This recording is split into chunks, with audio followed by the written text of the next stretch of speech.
Farmacologia da insuficiência cardíaca congestiva. A insuficiência cardíaca é uma síndrome clínica caracterizada por sintomas de falta de ar ou fadiga, em geral com sinais de sobrecarga de líquido, edema. A anormalidade subjacente fisiológica é um débito cardíaco inadequado para satisfazer as demandas metabólicas do organismo. De início durante o exercício, mas com o progresso da síndrome também no repouso. Pode ser causada por doenças do próprio miocárdio, mais comumente em consequência de doença da artéria coronária, mas também de outras patologias, incluindo fármacos cardiotóxicos como a doxorubicina, ou ainda por fatores circulatórios, como sobrecarga de pressão, hipertensão arterial ou pulmonar. Algumas dessas causas subjacentes podem ser corrigidas cirurgicamente. E, em algumas, a doença subjacente, por exemplo, o hipertireoidismo, ou um fator agravante como anemia ou fibrilação atrial, podem ser tratados com medicamentos. Nosso foco aqui são os fármacos usados para tratar insuficiência cardíaca por si só, independentemente da causa subjacente. Quando o débito cardíaco é insuficiente para satisfazer a demanda metabólica, ocorre retenção de líquido nos tecidos. Em parte porque o aumento da pressão venosa dificulta a drenagem do tecido, do líquido tecidual, e em parte porque a redução do fluxo sanguíneo renal ativa o sistema renina-angiotensina-aldosterona, causando ainda mais retenção de sódio e água. Independentemente da causa, o panorama para adultos com insuficiência cardíaca não é bom. 50% daqueles com o grau mais intenso morrem em 6 meses. E daqueles com doença de leve a moderada, 50% morrem em 5 anos. As medidas não medicamentosas, incluindo restrição de sal na dieta e treinamento de exercícios em pacientes moderadamente afetados, são importantes. Mas os medicamentos são necessários para melhorar os sintomas de edema, cansaço e falta de ar, e para melhorar o prognóstico. A insuficiência cardíaca pode acometer mais um lado do coração do que outro. Por exemplo, na insuficiência cardíaca esquerda, teremos uma dificuldade para a drenagem de sangue dos pulmões, causando retenção, estase sanguínea nos pulmões que levam ao edema e, consequentemente, prejuízo das trocas respiratórias. A insuficiência cardíaca direita vai dificultar a drenagem venosa da circulação sistêmica, causando retenção de líquido nos tecidos, geralmente nos membros inferiores, mas também no abdômen. A insuficiência cardíaca esquerda pode apresentar alguns sintomas característicos, como confusão mental, dispneia, ou dificuldade respiratória, cardiomegalia, taquicardia, pulso alternante, arritmias, fadiga e também baixa produção de urina durante o dia e aumento da produção de urina à noite, ou nictúria. Isso acontece porque, uma vez deitado, a circulação renal tende a melhorar. Com isso, aumenta a produção de urina.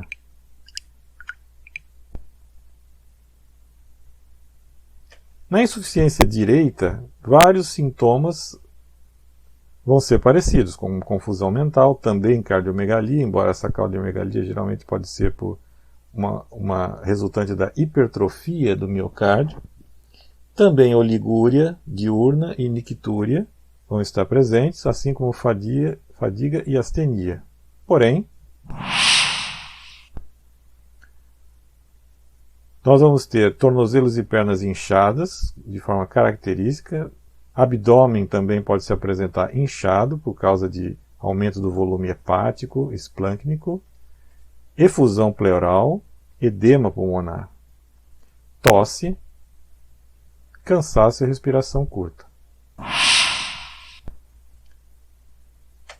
O tratamento da insuficiência cardíaca congestiva se dará por meio de fármacos ionotrópicos, diuréticos e vasodilatadores, e alguns outros fármacos de apoio. Os ionotrópicos, como a digoxina, por exemplo, atuam inibindo a ATPase sódio-potássio do cardiomiócito.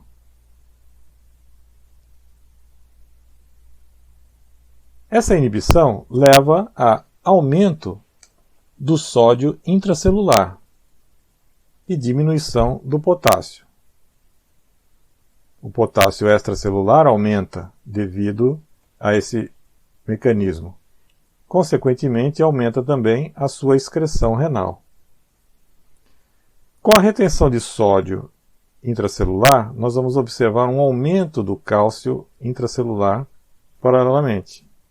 Isso se dá porque um carreador sódio-cálcio da membrana vai diminuir sua atividade de extração de cálcio de dentro do citoplasma para fora, porque ele funciona a partir de uma corrente de sódio que quer entrar. Se esse sódio, a concentração de sódio citoplasmático está elevado, vai haver menos força para esse transportador funcionar. Consequentemente, eu vou retirar menos cálcio de dentro do citoplasma. Isso leva ao acúmulo de cálcio também no retículo sarcoplasmático. De forma que a cada contração cardíaca eu tenho mais cálcio disponível para causar a contração das fibras cardíacas. Esse fenômeno leva ao encurtamento das fibras, redução do volume cardíaco, principalmente em corações dilatados, não por hipertrofia, e aumenta a força de contração sem consumo de oxigênio, o que é bom, porque geralmente esses corações estão mal perfundidos. Também entre os agentes ionotrópicos nós vamos ter agonistas beta, como a dopamina ou a dobutamina. Nesse caso, o mecanismo é um pouco diferente. A ação em receptores beta leva à ativação da adenilatociclase, que converte ATP em AMP cíclico. O aumento do AMP cíclico vai ocasionar fosforilação de canais de cálcio que aumentam a permeabilidade a esse íon, aumentando a concentração de cálcio intracelular e assim levando a melhora na contração cardíaca. Porém, esse tipo de mecanismo, apesar de aumentar a força de contração, aumenta também o gasto energético e o consumo de oxigênio, uma vez que eu estou consumindo mais ATP. Um outro mecanismo é a inibição das fosfodiesterases que degradam o AMP cíclico intracelular. A milrinona, por exemplo, é um agente que inibe a fosfodiesterase 3 dos cardiomiócitos. Consequentemente, eu vou ter acúmulo de AMP cíclico não degradado, que vai fosforilar mais os canais de cálcio, que por sua vez aumenta a permeabilidade a esse íon, levando ao aumento da força de contração. Esse mecanismo também não aumenta o gasto energético, uma vez que eu não estou consumindo mais ATP para ter mais AMP cíclico no interior da célula. Porém, igualmente como acontece com a dobutamina, esse fármaco aumenta o risco de arritmias.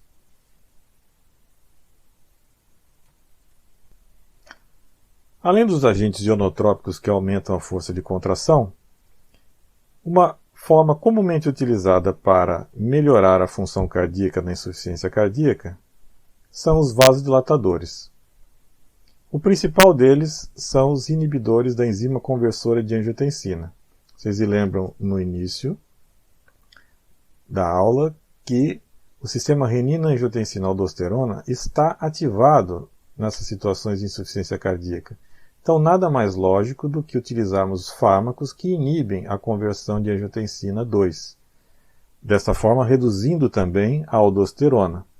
Com isso, nós vamos ter diminuição na retenção de líquido renal, diminuição da pressão arterial, consequentemente diminuição na pós-carga, e assim eu vou ter uma redução da pressão arterial e aumento do débito cardíaco, que é justamente o que está diminuído na insuficiência cardíaca.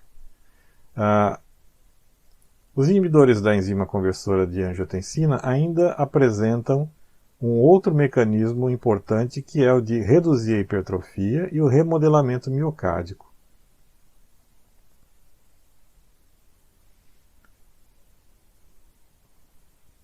Os diuréticos de alça, como a furosemida, vão ser importantes também, principalmente na eliminação aguda de sódio e água para a drenagem daquela água acumulada nos tecidos, principalmente quando acumulada no tecido pulmonar. Isso reduz o edema de membros inferiores e também o edema pulmonar, e reduz a pressão arterial e aumenta o débito cardíaco.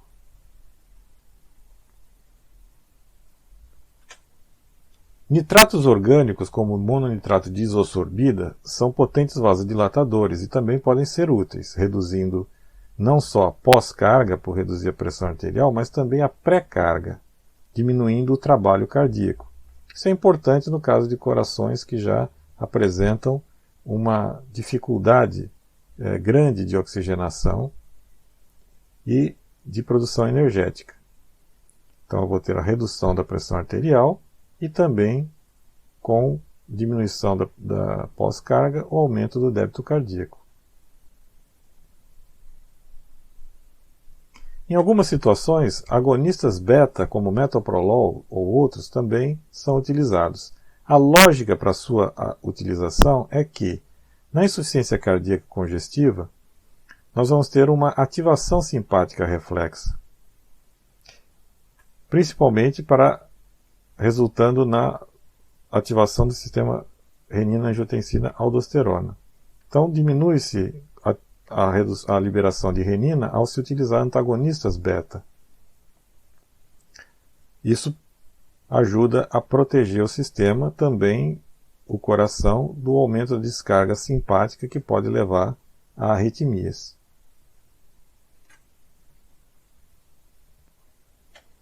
A escolha dos fármacos ou combinação de fármacos mais adequadas vai depender do estado geral do paciente, também das causas subjacentes da insuficiência cardíaca. Como nós dissemos, nós não vamos entrar no mérito dessa questão. Cabe aqui apenas discutir os mecanismos gerais de como cada um desses fármacos funcionam para melhorar o débito cardíaco. Por enquanto é só, pessoal.